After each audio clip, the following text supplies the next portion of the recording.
दादी दोस्तों, स्वागत है आप सभी का एक बार फिर से। माँ भगवती की कृपा आप और आपके परिवार पर सदा सर्वदा बनी रहे। दोस्तों, यदि आप अपनी लाइफ में नया कुछ सीखना चाहते हैं तो चैनल को सब्सक्राइब जरूर करिएगा। दोस्तों, जब जब भी असुरों के अत्याचार बढ़े हैं और धर्म का पतन हुआ है, तब तक भगवान ने पृथ्वी पर अवतार लेकर सत्य और धर्म की स्थापना की है। इसी कड़ी में भाद्रपद माह के कृष्ण पक्ष की अष्टमी को मध्य रात्रि को अत्याचारी कंस का विनाश करने के लिए मथुरा में भगवान कृष्ण ने अवतार लिया। चूंकि भगवान स्वयं इस दिन पृथ्वी पर अवतरित हुए थे, अतः इस दिन को कृष्ण जन्माष्टमी अथवा जन्माष्टमी के रूप में मनाया जाता है। दोस्तों, 2023 में जन्माष्टमी कब है, 6 या 7 सितंबर? व्रत किस दिन रखें? निशिता काल का पूजा मुहूर्त कब है? रोहिणी नक्षत्र कब तक है? व्रत खोलने का शुभ समय क्या है? इस दिन कौन सी एक चीज लाने से आपकी संपूर्ण मनोकामना पूरी होगी? संतान प्राप्ति के लिए क्या उपाय करें? धन धान्य के भंडार भरे रहें, इसके लिए इस बार जन्माष्टमी में क्या विशेष उपाय करें? ये सारी बातें जानते हैं आज के इस वीडियो में। लेकिन उससे पहले आपसे रिक्वेस्ट करती हूँ कि वीडियो को लाइक जरूर करिएगा, दोस्तों को शेयर कर दीजिएगा, और अगर आपने अभी तक चैनल को सब्सक्राइब नहीं किया है तो चैनल को सब्सक्राइब करके बेल आइकन जरूर दबाइएगा। दोस्तों, कृष्ण जन्माष्टमी भाद्रपद की अष्टमी तिथि को मनाया जाता है। जन्माष्टमी भारत के हर कोने कोने में ही नहीं बल्कि इसे विदेशों में भी बड़े धूमधाम से मनाया जाता है। दोस्तों, मान्यता है कि इस दिन पूरे श्रद्धा भाव से पूजा व्रत आदि करने से भगवान कृष्ण सबकी मनोकामनाएं पूरी करते हैं। और वहीं अगर जिन लोगों की कुंडली में यदि चंद्रमा कमजोर है तो उन लोगों के लिए ये व्रत बहुत ही शुभ और फायदेमंद होता है। संतान प्राप्ति के लिए जन्माष्टमी का व्रत रखना बहुत ही शुभ और मंगलकारी माना जाता है। मान्यता है कि जो भी स्त्री जन्माष्टमी के दिन भगवान लड्डू गोपाल को झूला झुलाती है तो उसके शीघ्र ही विवाह के योग्य बन जाते हैं और भगवान कृष्ण की तरह सुंदर छवि वाले पुत्र की माता बनने का सौभाग्य मिलता है। यदि आप संतान प्राप्ति की इच्छा रखते हैं या विवाह की, तो इस वर्ष जन्माष्टमी पर पूरे श्रद्धा भाव के साथ जन्माष्टमी का व्रत अवश्य रखें और कान्हा को झूला अवश्य झुलाएं। भगवान कृष्ण आपकी मनोकामना अवश्य पूरी करेंगे। दोस्तों, जन्माष्टमी की पूजा मध्य रात्रि को की जाती है, इसलिए इस वर्ष भगवान कृष्ण का जन्म उत्सव 6 सितंबर 2023 बुधवार को मनाया जाएगा। इस दिन भगवान कृष्ण का 5250वां जन्मोत्सव मनाया जाएगा। दोस्तों, जन्माष्टमी 2023 पूजा का शुभ मुहूर्त 6 सितंबर 2023 दिन बुधवार को रात 11:57 से 12:42 के बीच जन्माष्टमी की पूजा की जाएगी। आपको बता दें, कान्हा का जन्म रोहिणी नक्षत्र में हुआ था। 6 सितंबर को रोहिणी नक्षत्र की शुरुआत सुबह 9:20 से हो रही है। अगले दिन 7 सितंबर को सुबह 10:25 पर इसका समापन हो जाएगा। वहीं जन्माष्टमी व्रत का पारण 7 सितंबर को सुबह 6:02 या शाम 4:14 के बाद किया जाएगा। दोस्तों, वहीं गृहस्थ और वैष्णव संप्रदाय के लिए जन्माष्टमी की तिथि आपको बता दें। गृहस्थ और वैष्णव संप्रदाय के लोग अलग अलग दिन कृष्ण जन्माष्टमी मनाते हैं। ऐसे में 6 सितंबर 2023 को गृहस्थ जीवन वाले लोग और 7 सितंबर 2023 को वैष्णव संप्रदाय के लोग कान्हा जी का जन्मोत्सव मना सकते हैं। दोस्तों, अगर आपने अभी तक चैनल को सब्सक्राइब नहीं किया है तो चैनल को सब्सक्राइब करके बेल आइकन जरूर दबाइएगा। दोस्तों, कमेंट्स में जय श्री कृष्ण जरूर लिखें। जन्माष्टमी व्रत से एक दिन पहले हल्का और सुपाच्य भोजन करना चाहिए। लहसुन, प्याज या किसी तरह की तामसी चीजें नहीं खाना चाहिए। पूर्ण रूप से ब्रह्मचर्य व्रत का पालन करना चाहिए। उपवास के दिन प्रातः काल उठकर स्नान आदि से निवृत्त होकर साफ वस्त्र पहनना चाहिए। उसके पश्चात भगवान कृष्ण का ध्यान करते हुए व्रत का संकल्प लेना चाहिए। भगवान कृष्ण को माखन, मिश्री व नारियल की बनी मिठाई का भोग लगाना चाहिए। रात 12 बजे लड्डू गोपाल का जन्म होगा। पंचामृत से उनका अभिषेक करें, फिर शुद्ध जल से स्नान कराएं, फिर गंगा जल से अभिषेक करें। साफ कपड़े से पोंछकर उन्हें नए वस्त्र पहनाएं और उनको अच्छे से श्रृंगार करें। गोपी चंदन से तिलक करें। लड्डू गोपाल को जो भोग आप अर्पित करें उसमें तुलसी का पत्ता अवश्य रखें। भगवान कृष्ण के भोग में यदि तुलसी का पत्ता ना हो तो भगवान उस भोग को ग्रहण नहीं करते। भगवान कृष्ण की पूजा में जब तक तुलसी का पत्ता शामिल ना हो तब तक व्रत पूजा अधूरा माना जाता है। तुलसी के पत्ते के बगैर भगवान कृष्ण को आप प्रसन्न नहीं कर सकते। तुलसी के बगैर जन्माष्टमी का पर्व भी अधूरा ही रहता है। दोस्तों, नंद के आनंद भयो जय कन्हैया लाल की कहकर लड्डू गोपाल को झूला झुलाएं। इसके बाद शुद्ध घी और धूप से भगवान कृष्ण की आरती करें। दोस्तों, एक बात और बताना चाहूंगी कि कृष्ण की पूजा में ही नहीं, किसी भी पूजा में आप अगरबत्ती का प्रयोग ना करें, क्योंकि अगरबत्ती में बांस का प्रयोग किया जाता है। बांस के जलाने से वंश नष्ट होता है। साथ ही व्यक्ति की अंतिम यात्रा बांस से बने खाट पर ही की जाती है। इसलिए अगरबत्ती का प्रयोग भूल कर भी न करें। ये जानकारी आज के वीडियो से हटकर है, पर बताना जरूरी समझा, इसलिए बीच में याद आया तो बता दिया। दोस्तों, जन्माष्टमी की पूजा में भगवान कृष्ण का श्रृंगार भी बहुत अहम माना जाता है।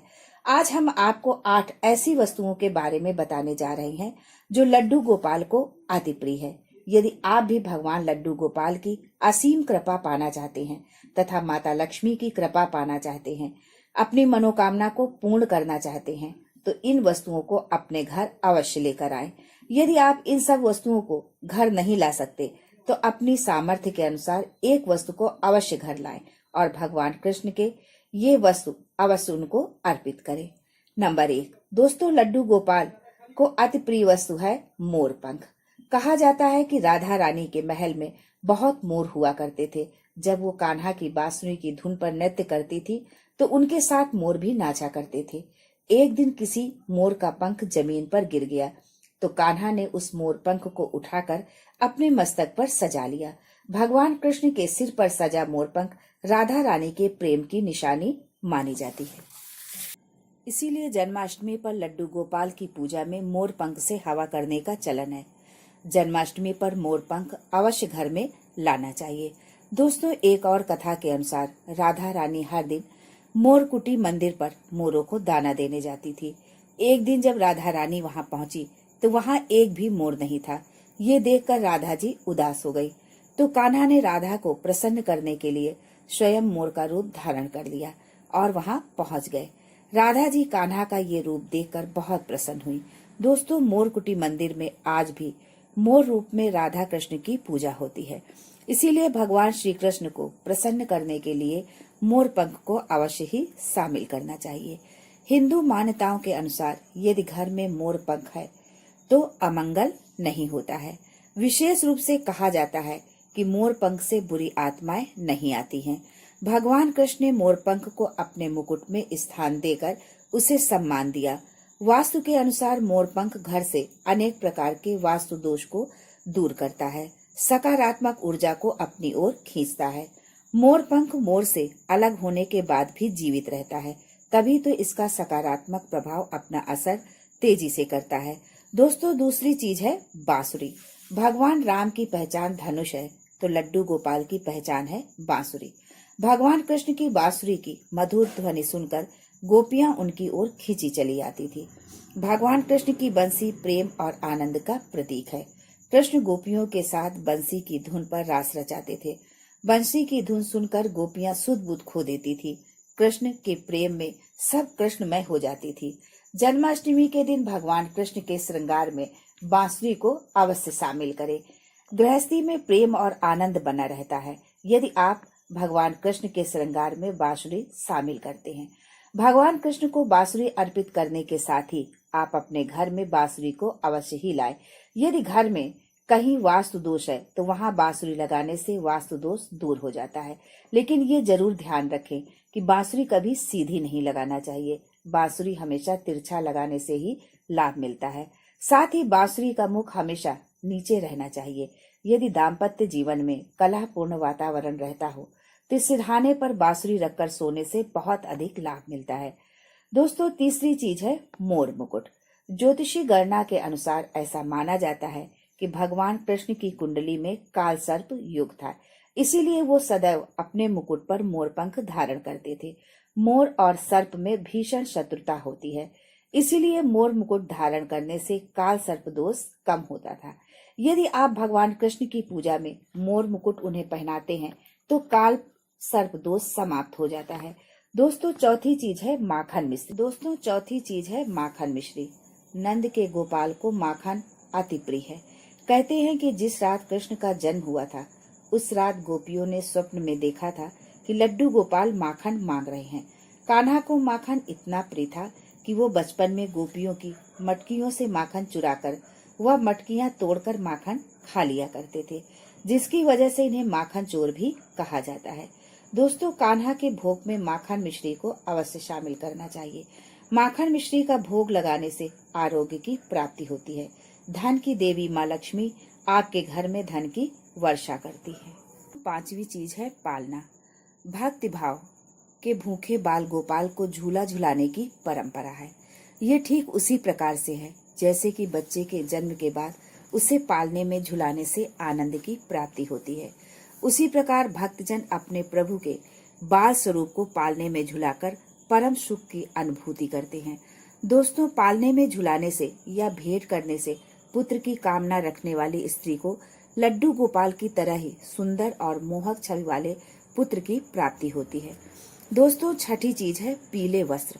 दोस्तों जन्म के समय लड्डू गोपाल को पंचामृत से स्नान कराने के बाद पीले रंग के वस्त्र पहनाए जाते हैं।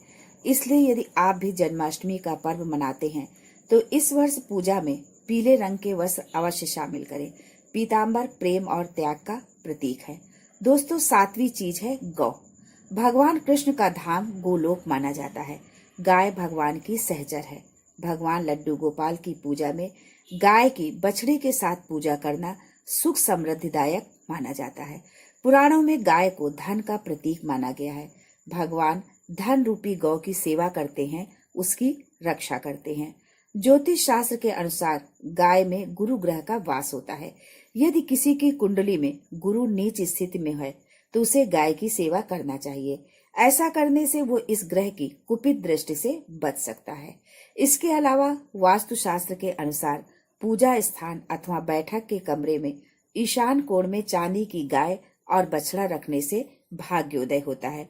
दोस्तों जन्माष्टमी से पहले आप चांदी के गाय बछड़े लाएं और आप चांदी के नहीं ला सकते हैं तो मिट्टी के लाएं या गाय बछड़े की तस्वीर भी आप कमरे में ईशान कोण में लगा सकते हैं।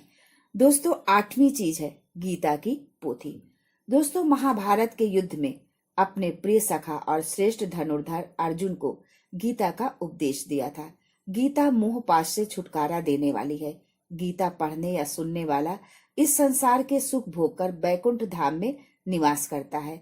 गीता मोक्षदायिनी है, इसलिए भगवान की पूजा में गीता जरूर रखना चाहिए और रात में जागरण करते हुए गीता का पाठ अपने परिवार व इष्ट मित्रों के साथ अवश्य करें। जन्म